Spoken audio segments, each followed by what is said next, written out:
Pour dessiner un personnage de type bande dessinée ou cartoon, on commence par dessiner un cercle qui sera la tête du personnage. C'est toujours la première chose à faire, le visage est le plus important, il détermine les émotions. On dessine une croix faite par deux lignes perpendiculaires coupant le cercle en 4 parties égales, cette croix donnera l'orientation de la tête. Au milieu de la ligne horizontale de la croix et du sommet de la tête, on trace une autre ligne. L'espace entre les deux contiendra les yeux. Il faut en dessiner 3, les 2 que l'on utilisera et un entre eux afin d'avoir des proportions égales de chaque côté du visage. On dessine alors l'œil lui-même, un espace noir qui lui contiendra la pupille blanche. Elle déterminera le sens du regard du personnage.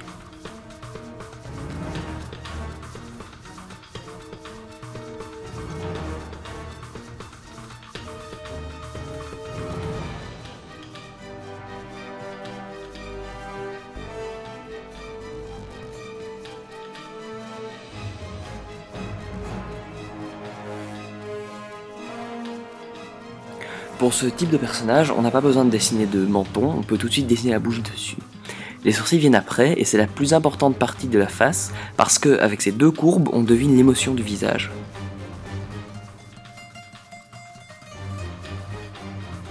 Ce qu'il faut bien garder en tête lorsqu'on dessine un personnage de style cartoon est qu'il ne faut pas qu'il soit proportionnel, par exemple on voit bien que les yeux sont énormes comparé à un visage normal. On peut commencer par finir la tête, dans ce cas-ci je choisis de faire de mon dessin un barbare, donc je lui dessine un casque. Pour les armures et les armes, je dessine des formes de type géométrique. Les épaulières en sont donc de ce type-là, ce qui est bien parce que l'ensemble de votre dessin doit être cohérent d'un point de vue des couleurs, de l'habillage ou de style général. Je dessine un bouclier rond sur lequel je ne m'attarde pas pour l'instant, j'essaie surtout d'obtenir une forme générale.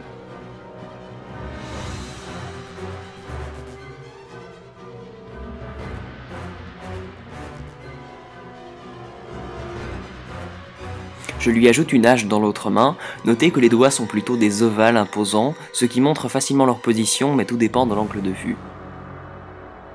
Je lui dessine un collier et un plastron, le tout reste simple et de style géométrique.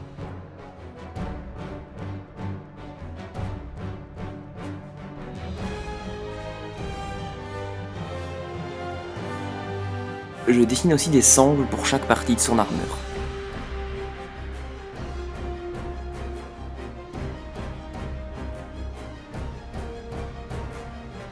Sur ses jambes, je lui dessine des protège-genoux et tibias. Je choisis de lui créer un symbole, je le reproduis alors sur son casque. Comme je l'ai dit, répéter les mêmes formes est pratique pour la cohérence du dessin. Je lui dessine un pagne simplement hachurant, tel dessiner des formes géométriques. Ça reste dans le style cartoon, donc une façon de dessiner très simple. Ses bottes sont en cuir, imposantes, avec de la fourrure. En effet, c'est un barbare, donc il vit probablement dans une région nordique, mais là, à chacun d'imaginer le background de sa création.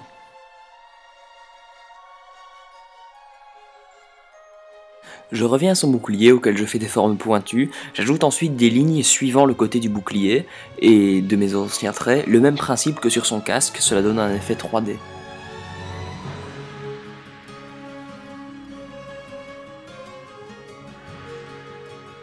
Pour finir, je lui ajoute une cape.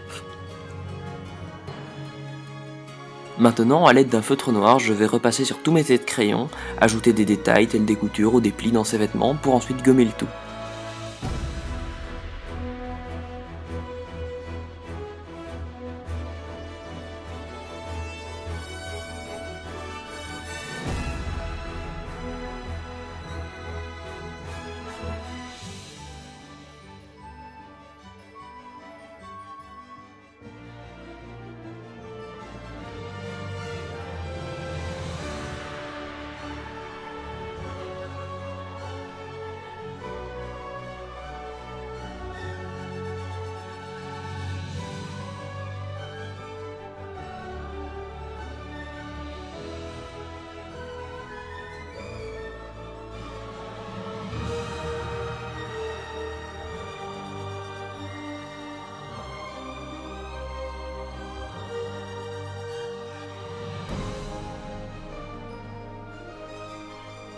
Une fois que le passage au feutre est terminé, on peut le colorier pour finir.